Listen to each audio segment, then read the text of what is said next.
Днес ще си направим домашна лактолимонада. Добре е да използваме сезонни плодове. Аз в момента ще използвам моите сушени плодове. Ето малко круши,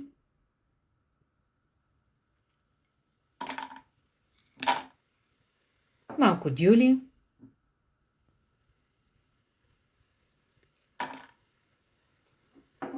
малко сини сливи,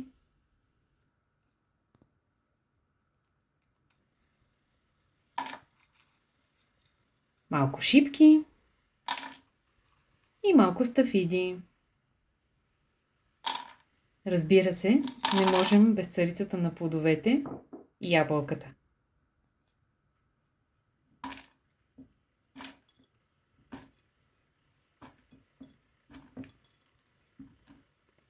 За аромат ще поставя няколко цвечета карамфил и една пръчка канела. А вие може да използвате аромати според вашите предпочитания. Мента, маточина, мащърка, индрише, джинджифил. Те, освен добавените аромати, ще добавят и допълнителни фитонутриенти. След като всичко сме сложили, допълваме съда с вода, която трябва да бъде нехлорирана, може да бъде преварена, филтрирана, в която обаче предварително сме разтворили захар или мед в съотношение около 60-70 грама на литър.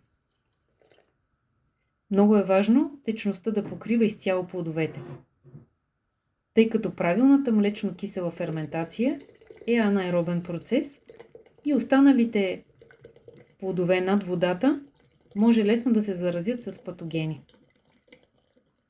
Може да ги потопите с помощта на тежест.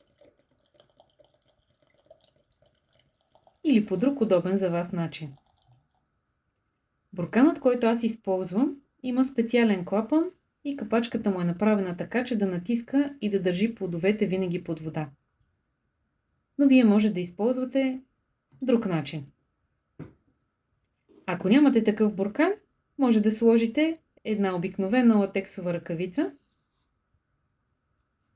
която да я закрепите на гърлото на буркана и след като тя се изправи и ви помаха, това е знак, че вече може да консумирате напитката. А напитката ще е готова горе-долу след 3-4 дена. На здраве!